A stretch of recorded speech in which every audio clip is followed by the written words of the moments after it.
Ladies and gentlemen, it is a great pleasure to welcome you here today. I'm Craig Calhoun, the director of the London School of Economics and Political Science. It's a huge pleasure for me to welcome Kofi Annan back to the school. I think it's been 10 years, almost exactly, since you were here on this very stage. It's fantastic that he has found time in his busy diary to visit us. As it is orientation week here at the school, let me also welcome all the new students among you who are here, all the returning students, and all the members of the public at large who come to join us in this huge event. I should also apologize to all those who were unable to get a ticket for this event and hopefully are listening to the podcast. We could have filled this venue many times over because of the huge interest in the work of Kofi Annan and the issues we'll discuss today, but also the appreciation for the leadership he has shown. This is one of the first of many great public events planned for the term ahead, and I hope you've all had a chance to look at the program. We have a range of distinguished speakers. I'm going to cut short giving you an advertisement for this because we're starting a little late, but please do recognize that this is only the first of important events. The format of this afternoon's event will be a conversation between Kofi Annan and William Shawcross. Kofi Annan, as I'm sure you are already aware, was the 7th Secretary General of the United Nations, serving 2 terms between 1997 and 2006. In 2001, he accepted the Nobel Peace Prize for his own work and that of the United Nations. Until a few weeks ago, he was the Joint Special Envoy of the Arab League and the United Nations to Syria. And I'm sure that that topic is likely to come up in the next hour. William Shawcross is a widely renowned writer and broadcaster and the author of numerous acclaimed books. Their conversation will last about 20 to 25 minutes, and then we will have time for questions and answers from the audience. Please watch for the stewards in the red shirts who will bring microphones to you. Introduce yourself and limit yourself to asking a question rather than making a speech. For Twitter users in the audience, the hashtag for today's event is #LSEAnnan. After the event, Kofi Annan will be signing copies of his memoir, Interventions, A Life in War and Peace, in the Dress Circle Bar area. Copies of the book are on sale, as I'm sure you will have seen. And let me ask you to allow Kofi Annan to make his way to the book signing by remaining in your seats as he leaves the room before you use the side exits to leave yourself. With no more introduction, please join me in giving a warm LSE welcome to Kofi Annan and William Shawcross.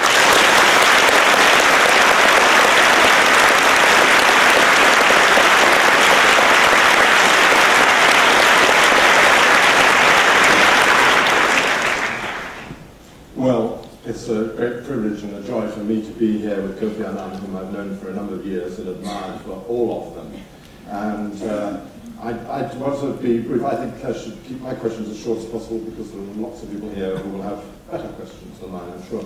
First of all, Kofi, this is a beautifully written book, full of extraordinary stories and anecdotes with your times and your crises with great leaders and less great leaders. And it's also a remarkably short book for all that you've done. I think that's a very great tribute to you that you've kept it all so short. But why did you write this book, and were you determined to keep it short? Let me start with the last part of the question, and William, it's wonderful to be on the stage with you. I was determined to keep it short. I don't like reading long books, and I didn't think I should inflict one on others. And I thought it was important for someone who's been lucky enough to be engaged in many of the great events of the last 2 decades that I should share my experience and put things down as to how we dealt with some of the major issues from Rwanda to Bosnia to Iraq, recently to some extent Syria, and also the role of the UN, which is not limited to conflict resolution. We have been able to intervene in humanitarian areas, we've intervened on economic issues, We have done work on terrorism, and in fact, some of you may remember the high-level panel on press challenges and change, which I put together, and they came up with 6 clusters of threats that should concern us all. This includes environmental issues, internationally organized crime, wars between nations and within nations. Really, and throughout the book, you will see that we have intervened in all these areas. So I'm using intervention in quite a broad sense, not limited to military sense. So I wanted the public to know what the UN does, what we do well, what we don't do well, where the challenges are, and what needs to be done to strengthen the organization. We are by no means a perfect organization, and it can be improved. And the people who work in the UN are not saints or superhuman beings. They are like you and me, and I hope that also comes through the book. And I'll be pleased if at the end of it, some of the young people here will decide to make a career in international politics and diplomacy, because we need you in this interdependent world. When you look around you and see what's happening in the world. You talk in your book about how you decided to make that career for yourself. Can you explain a little to the audience how it happened for you, starting at school in Ghana, then going to America? Yeah. No, I got a grant from the Ford Foundation. They had a program soon after independence. This was 1959. Many of you were not born, but this was 1959. I was vice president of the National Union of Ghanaian Students, and I was invited to a conference in Freetown, Sierra Leone. I did not know there was a scout there looking for young people to go and study in America. The Ford Foundation had a program called the Foreign Student Leadership Program, where they were looking out for young people, men and women, coming from the newly emerging independent countries, and looking for people with leadership potential to study in the US and then go back home to help. So I got one of those scholarships, and I ended up at Macalester College in Minnesota, the coldest place I have ever been. You've never seen snow before? Absolutely. I've never seen snow. I mean, you see it in films, and you think psychologically you understand it. And I refused to wear earmuffs because I thought they were inelegant. No one would ever accuse you of that. And one day I tried to go and get something to eat on a Sunday morning. I almost lost my ears, so I went and bought the biggest pair of earmuffs next to it. But it taught me a lesson. Don't walk into a situation and believe you know better than the natives. Listen to them and do what they do.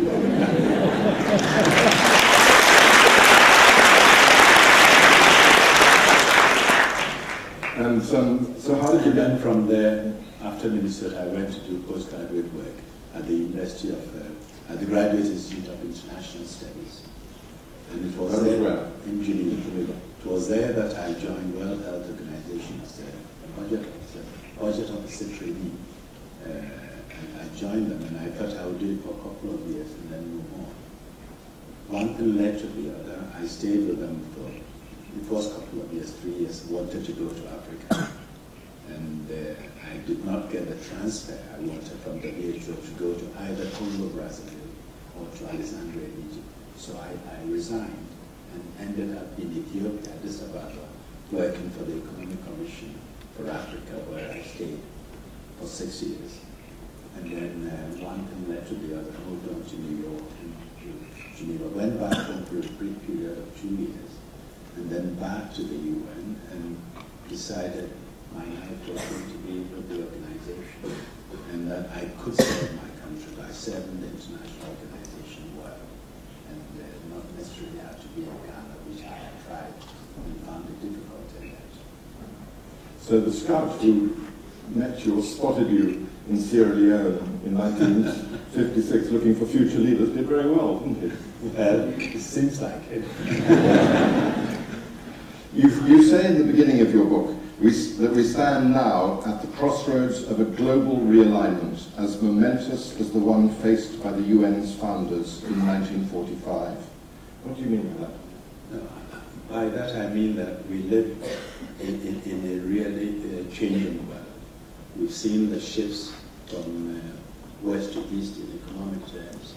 We've seen the emergence of new countries from India to Brazil to South Africa, Indonesia, and others. We have a system of international governments which has a very narrow power base based on the 5 permanent members. And this structure has been questioned for a long time, and I think change is due. And those with the privileges today will have to think seriously and ask themselves, what power should we release, should we hand over to the new and emerging ones to get them to cooperate, to make cooperation really meaningful, rather than staying on the path that leads to destructive competition. So either real collaboration or destructive competition. We are also looking at what is happening in the Middle East, the whole realignment taking place in the Middle East, the proxy wars going on even in Syria, and the tensions between communities and religions, which we need to tackle. And I believe we need to try and come up with the mechanisms and the norms that will allow us to manage this emerging world that is coming.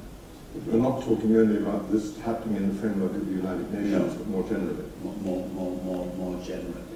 And in fact, when you look at the relationship between citizen and state, the current discussion of responsibility of government and what sovereignty means today with the emerging norm of responsibility to protect, which in effect is telling governments that you cannot hide behind your sovereignty and brutalize your people or allow them to be brutalized. And it also puts responsibility on those of us outside that country in question. In effect, responsibility to protect is telling us that some crimes are so shameful that you cannot stand back and ignore it. It is telling us we have no excuse either, because we used to say this is an internal affair of country A and we don't want to intervene. Once you accept that if a government fails, the international community through the Security Council has to react, you have no excuse. But there are always excuses. It's all political in the end, isn't it? I mean, we intervened in Libya because the Russians and Chinese agreed to it. And we're not intervening in Syria or exercising that responsibility to protect there because there is no such agreement in the Council. Yeah, no, I think you raise an important question on Libya and Syria, and the two are linked.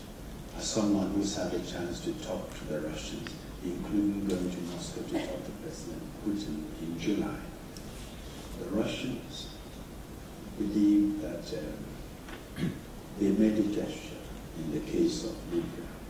They did not vote for the resolution, but they did not vote against it. They intervened and allowed it to go forward in the expectation that it was to protect the people.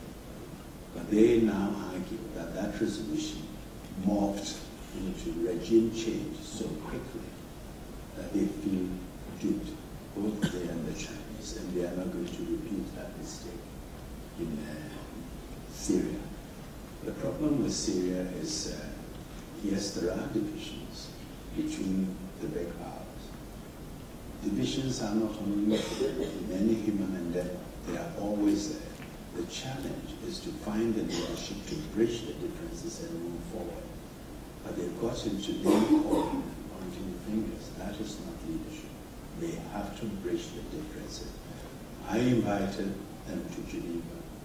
The foreign ministers of the 5 permanent members were there. Mrs. Clinton, Sergei Lavrov, all of them were there. And we agreed in Geneva that the solution for Syria is political transition and political settlement. The Geneva communique, which I invite my young friends to look at, says it's called the Guidelines and Framework for Political Transition. It insists, it indicates that there has to be a transitional government with full executive power, which means for the first time, all 5 of them agree that change is coming to Syria. Assad must go.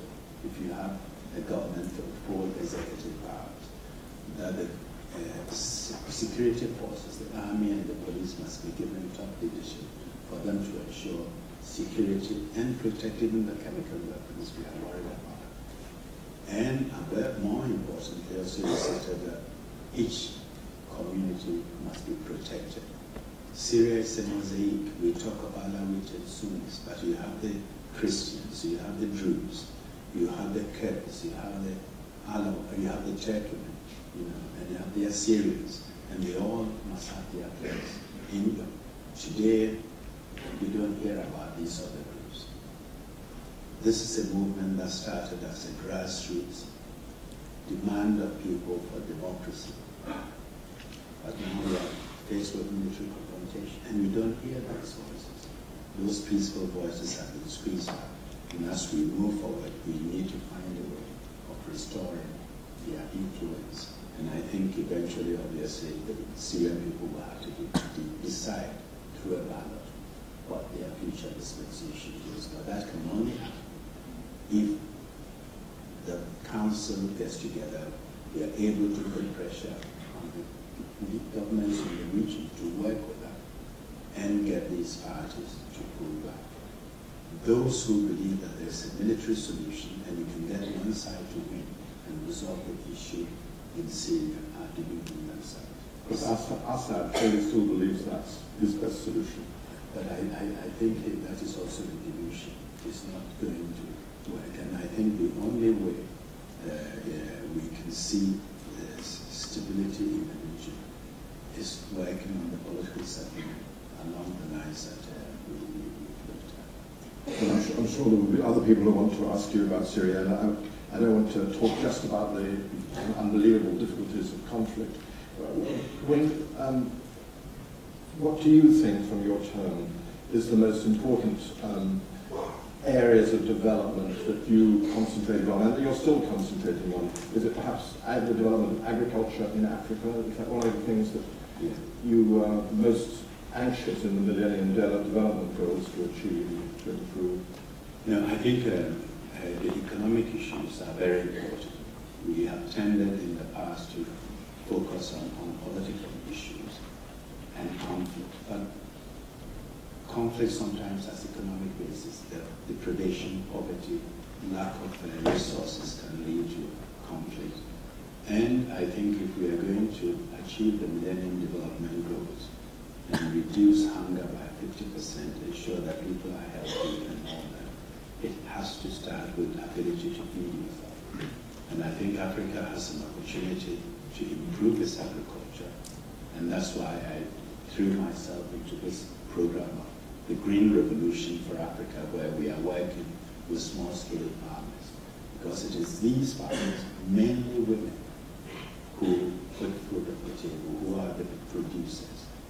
In the past, they have toiled alone without support from the government, no access to finance and other essential inputs. Now things are improving. We are working with scientists to provide them with the right variety of seeds.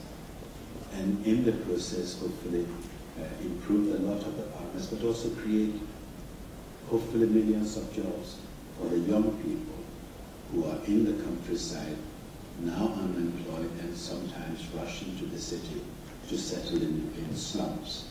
And so the agricultural aspect is very important. And it's not only important for Africa. We have to understand that 60% of cultivable land, which is part of this in Africa.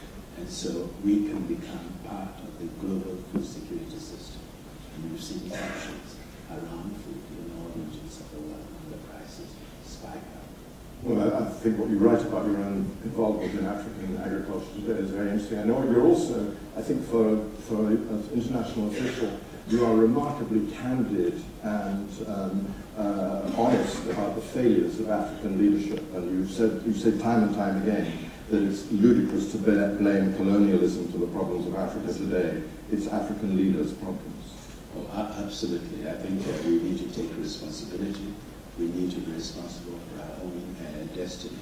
And I'm encouraged by the young people, the new generation of leaders coming up who accept this responsibility, who are in a hurry to make a difference, who are sometimes frustrated by the old style leadership that we find in some countries. So I'm putting a lot of stock on the new generation of leaders.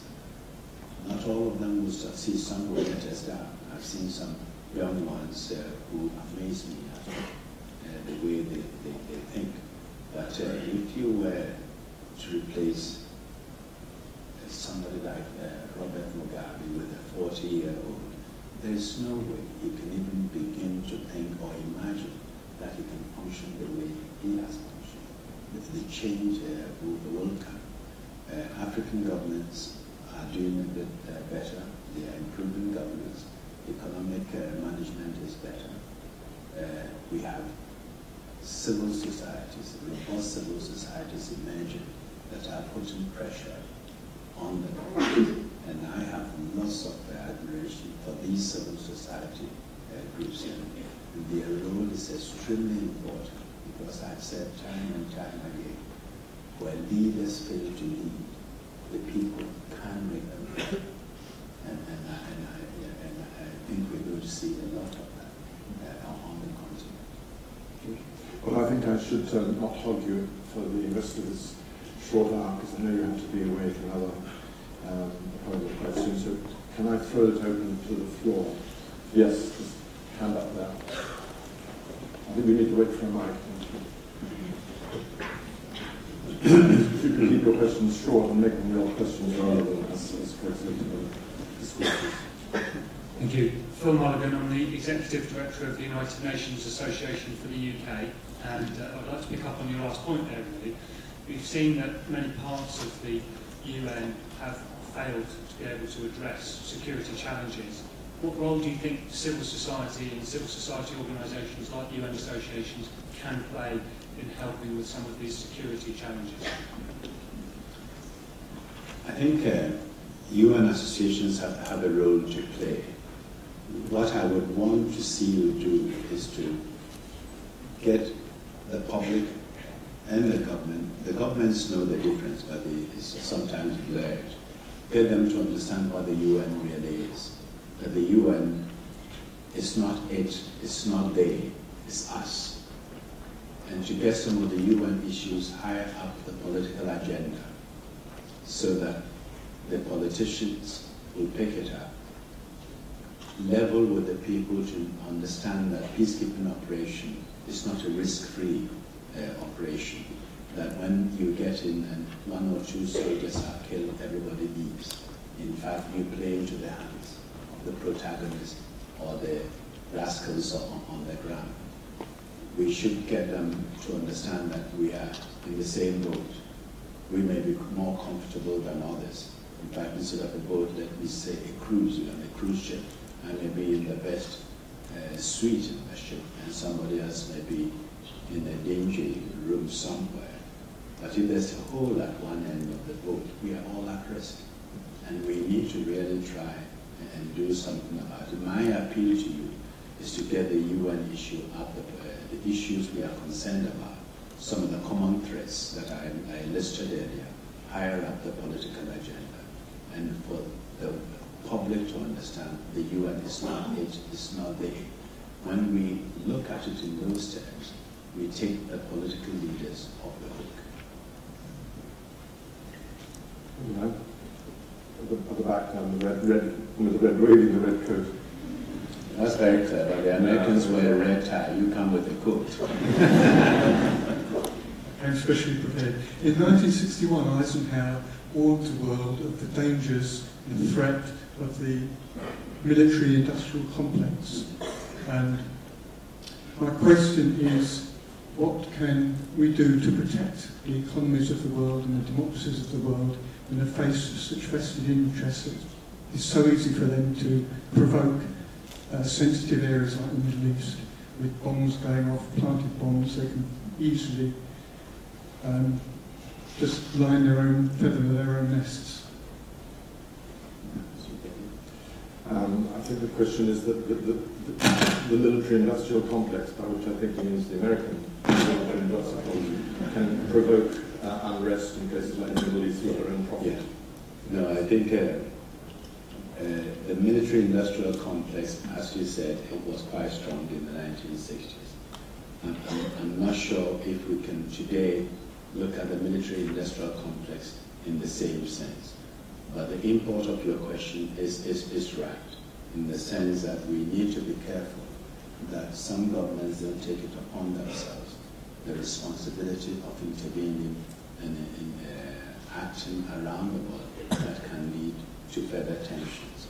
This has been one of my messages at the UN, that we need to have the rules of the game that determines when force can be used and not make it the law of the jungle.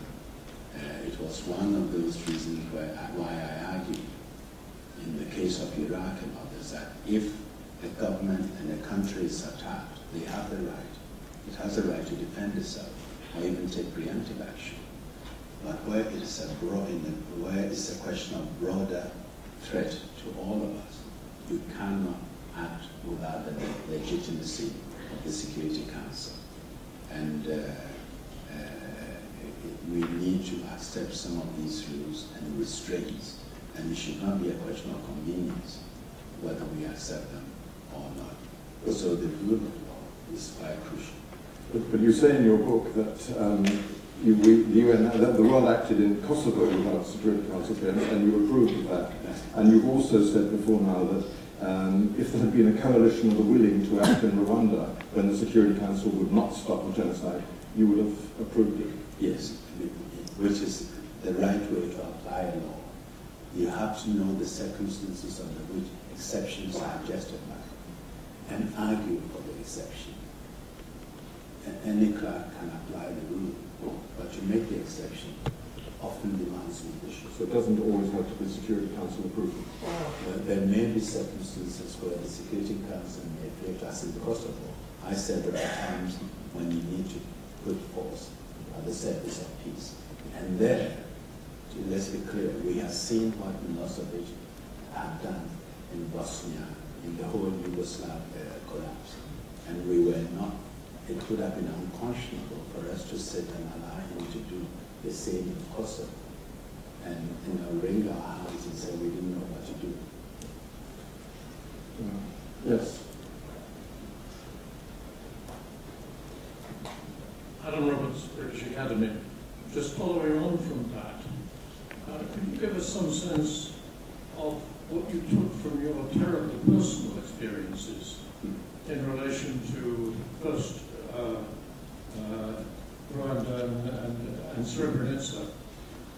You did, when you were Secretary General, have a publication of very frank reports, particularly so in the case of the report on Srebrenica, that went into forensic detail of what had gone wrong. What have you personally taken away from those two terrible crises? Adam, it's good to see you again, and thanks for asking that question. He's one of our foremost legal intellectual minds on this issue. But let me say that I was really touched and shaken by the two experiences. Rwanda came soon after Somalia, and we have to put this in context. In Somalia, where the former senior President Bush sent in thousands of troops to help with the humanitarian situation, followed by a UN peacekeeping operation, and the US helicopter was shot down, soldiers dragged through the streets, and the US decided to pull out from Somalia and in fact retreat from peacekeeping. And all the other governments, particularly those with well-equipped and well-trained troops, all pulled back. It was at this time that the Rwandan crisis was also evolving and developing. And we had a very little weak force of about 600 people in the whole country to monitor a ceasefire agreement. And then the question of the genocide began with a suggestion that there is an arms cache of 135 that the peacekeepers should go and seize. And of course, if you are in my shoes, you are very conscious of what happened in Somalia, where an attempt to arrest a warlord collapsed the whole operation, and concerned that the same thing will happen in a situation where they did not have the capacity, they did not have the mandate, and they were going to take risks which can overwhelm the whole nation. So we said, don't do it. And sure enough, the killings continued. And in fact, no one would have thought that this was a whole national campaign. When you are told there are 135 weapons, you may think it's almost a localized, but became a national. And at that time, council members in the member states had no stomach for going to Rwanda or putting in withdrew troops. And what we were afraid of also happened. When 10 Belgian soldiers were killed, the Belgian battalion was withdrawn. It's like Somalia. And at that time, I remember saying, if genocide cannot make us move, what can? And it was a very painful thing. And after the war, I went to Rwanda with my wife, Nan, who's sitting right behind you, discussing this issue with the Rwandese. And what was fascinating was, as an African, I was really moved and touched by this as a human being, as an African. And I recall asking the question, what is it in our African society that makes us turn on each other from time to time? This is a cancer from within that we need to deal with. I don't think many Rwandans forgive me for that phrase, cancer from within. At that time, asking we should also look at ourselves, because the reaction was, we had this problem, we had the massacre because the foreigners wouldn't come.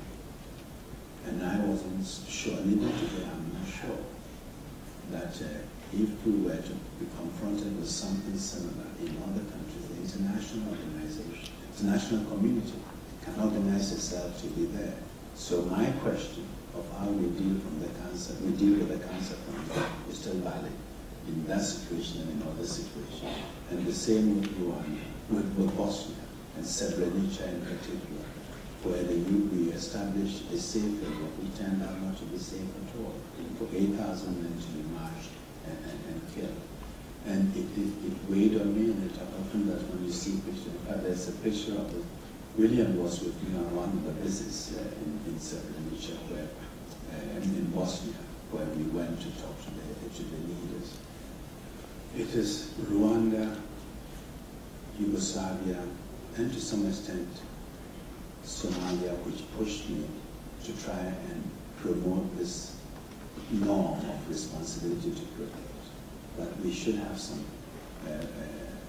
basic principles that will guide us, basic standards, and that in a way is part of the origin of the responsibility to protect. I first challenged the Security Council in my speech in 1999, but I knew at that time they were not ready. It wasn't right to push it. And luckily the Canadians took it forward and did a report on responsibility to protect. They turned out to have a much better diplomatic term than mine, because we were using humanitarian intervention, which really unsettled quite a few governments. But with responsibility to protect, they went along. And it's not going to be easy to apply this now, as the exchanges we've had here, as you see, sir. Now, someone right at the back holding up a paper. Or whatever it is you're holding. She's holding up the book. That's very clever. Keep promoting it. Yes, everyone. Hi, my name is Judy Adair. I'm lawyer, International Center for the Legal Protection of Human Rights. I met you several years ago when I was a student at the Royal Wallenberg instituting Lund.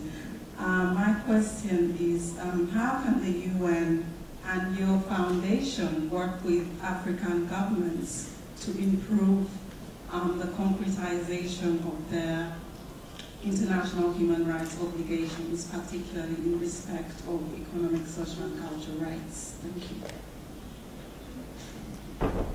I think the UN and its Human Rights Council have limited resources. I would encourage the African civil society movements working with universities and other NGOs around the world to take forward that work. My foundation is rather small and has limited capacity, focusing mainly on political mediation, some of the development and governance issues. I speak and promote human rights, but for the kind of work you're doing, I would suggest a link-up of African NGOs with other international NGOs and universities to take the matter forward. The Council on Human Rights may be able to guide and help you, so you should contact them as well. But it's good to see you again since noon. Right at the back at the top.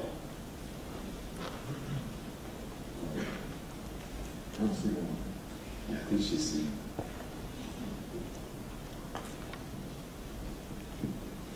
Thank you. My name is Mary Dennis. I work at ActionAid UK and I'm a former UNESCO employee.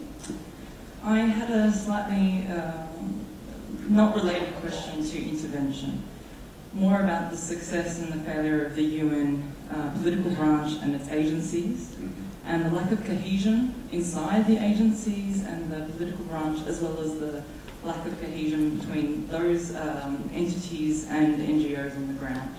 I wonder if you could comment on how much you attribute success or failure to the inadequacies of some of these agencies, the crippling bureaucracy that goes on inside, the lack of efficacy from some of the state's parties, and the continual rhetoric which seems to go nowhere, and how that can limit what we do on the ground. No, you've hit on a real problem. The problem I recognized and also tried to do something about. We have so many agencies, each with their own budget, their own government councils, and sometimes uncoordinated, and resistant coordination. On top of that, we have the NGO community, which does most of the work on the ground in humanitarian help and other areas, who some are very effective, others are not so effective, and they also would want to be independent and are not always easily coordinated. At best, one would want to see a situation where the UN and the NGOs work very, very closely together and in a cohesive manner. And I've seen it in some situations. I think on the challenges of HIV/AIDS, for example, the UN agencies, the UNAIDS, and the NGOs worked well. What I tried to do was to encourage all the UN agencies to come together at the country level and work as a team. In fact, insisting that they should share offices in a particular country where feasible, have a UN house where they all work from the same premise, whether they are with UNDP, UNICEF, FAO, and share their common problems. And then they should also go in there, acknowledging that they are there to help the government. This is a government's program which they have agreed that they are going to help implement, but not to go and fight. But this is UNICEF's mandate, this is FAO's mandate, and they compete and fight with each other, leading to the comment that you have made. So that effort continues. On the NGOs, I've advised them in the past that they should have their own coordinating body and also set up standards which they would also try and apply, and discourage some NGOs who sometimes behave in a manner that gives the community a bad name. But we have lots of work to do in working together, and it works in some countries And I think it depends often on leadership, where you have a strong UN country representative who understands the needs and the support and the contribution the NGOs make. They do work well together. And I must say, as Secretary General, I appreciated the work of the NGOs and said often that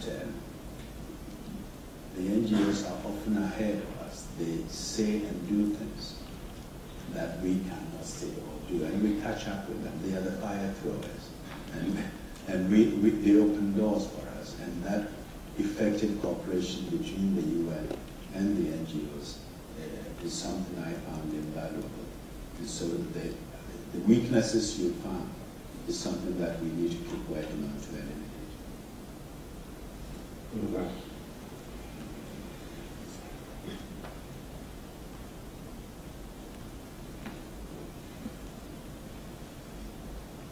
So around a consummate diplomat like yourself.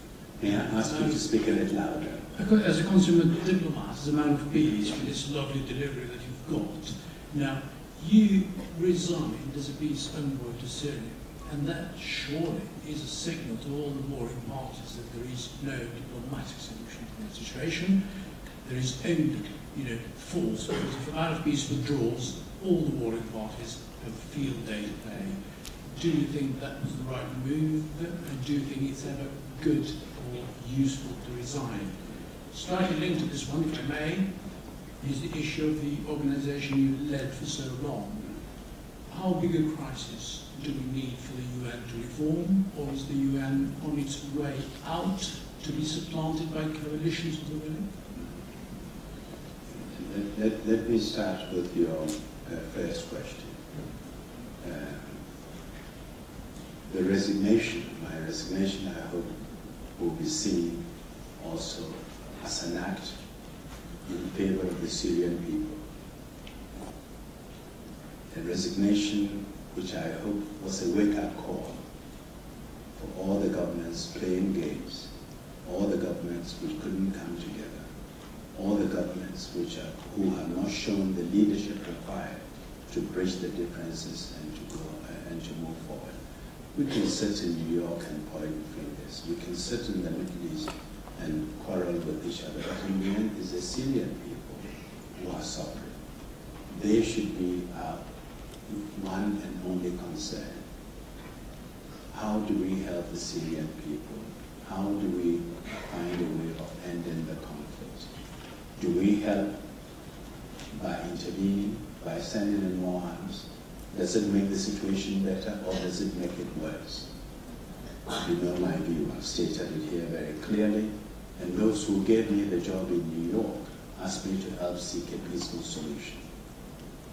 But I did not get the support that I required. And I hope Rahime, who's taken over from me and is handling the situation, will get the support. There are those who argue that any peace effort, any mediation, is giving Assad more time to kill his citizens, implying that there's no room for mediation. You shouldn't even try. The people shouldn't even be given the hope that one is trying to find a peaceful solution. I don't know how one comes to the conclusion that any effort at mediation makes a problem worse. Regardless of the process of thought, how one comes to that conclusion. There's been lots of misinformation in this war. Honestly, I'm not going to attack the press, but I think they could have done a better job. There's been lots of cheerleading, but very little serious analysis. There are some who have done a good job. We need to look at this issue in the coldly realistic terms. Otherwise, we can get into a real mess in the Middle East that no one will know how to extract ourselves out of. So my resignation, and I explained why I was resigning and why the government's consent should play their role. And I hope the pressure will be put on them. First and foremost, those responsible are the protagonists and those fighting on the ground. And we need to really find a way of pressuring them to pull back. As I said on the day of my resignation as a mediator, I can't want peace more than the Syrian people, the protagonists, or the Security Council. And that I hope that wake-up call was heard. On the issue of the UN itself, which you raised, I think the UN, as I considered right from the beginning, is not a perfect organization, and we have to reform it. It has to adapt. The world has changed, and the UN has to change. If you were to set aside the UN as you imply and try to create another one, I'm not sure you will succeed in creating a new UN. What you have to do is we should all work to improve and strengthen what we have, rather than start from scratch. You can clap if you want to.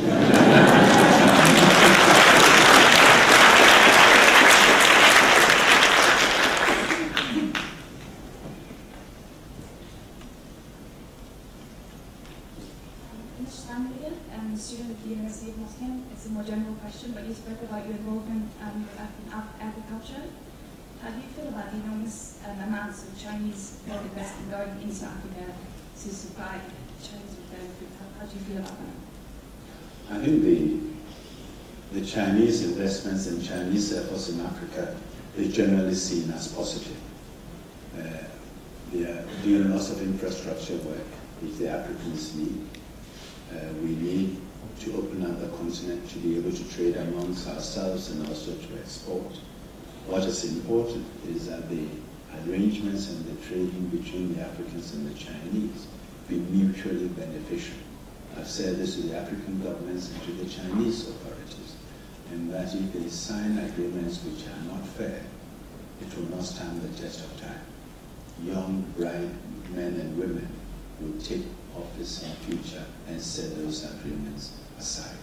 But for the moment, it has been positive to Africa. It has increased the amount of foreign investments going. They have options, there's competition, and that is healthy. But they need to also bear in mind the interests of the countries concerned. We've had a situation where there was a strike in Algeria, for example, where they had a contract to do a road or some structure that brought in Chinese laborers. When there was loss of unemployment in Algeria, and people got very upset. These are teething problems that I hope they will sort out. You don't think the Chinese exploitation of Africa is dangerous for some African societies, at least? I use that word. No, but in quotes, I suppose. exploitation. No, I think if the Africans by now, having been exploited for so long, have not learned to protect themselves, and are not learning to protect themselves, then we are in serious trouble. But I think we are beginning to do better. We're coming to the end, I'm afraid, and there are hundreds of questions. I knew there would be. This guy in a white shirt. Thank you very much. John Young. My question is on the Security Council, because for nearly 70 years you've had 5 permanent members. I just wonder for how much longer will it be possible to keep it like that? I realise that it's difficult enough to get 5 people to agree, but quite clearly there are some pretty good claims for permanent membership. Could you comment, please? Thank you very much. Yeah. I think the 5 permanent members will be with us as long as the UN exists. Because in drawing up the Charter and the agreement, they looked after their interests very well. You cannot take away the visa, the veto, without the agreement. And I don't see these countries, or at least all of them, agreeing to give up the veto. So my approach when I was the Secretary General was to create additional permanent seats, but without veto. You know, Latin America, for example, the whole region doesn't have a single permanent seat. Africa, with 53 countries, doesn't have a single seat. India, with almost 1/5 of the world, is not there. And so at least let's begin by reforming the Security Council to make it more democratic and more representative. And if they did that, it would even gain greater legitimacy, even if you haven't withdrawn the veto. It is one thing to have countries like Brazil, India, South Africa or Nigeria sitting in that council room debating with the US, France and Russia and UK than to have Togo, Rwanda, and maybe Colombia sitting arguing and thinking they have the same weight. I mean, there should be room for representation for smaller countries, but there has to be some balance. Because sometimes, honestly speaking, the smaller countries get bullied in the Security Council. I think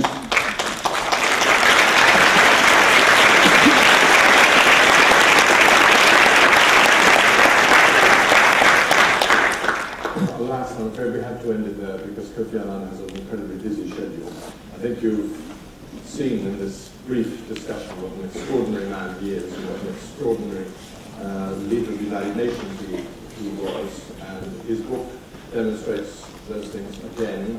It's a very honest book. It's full of frankness about the things he was not able to do and what the United Nations could not do, but it also shows what the United Nations can do and what a great leader should do. Thank you very much.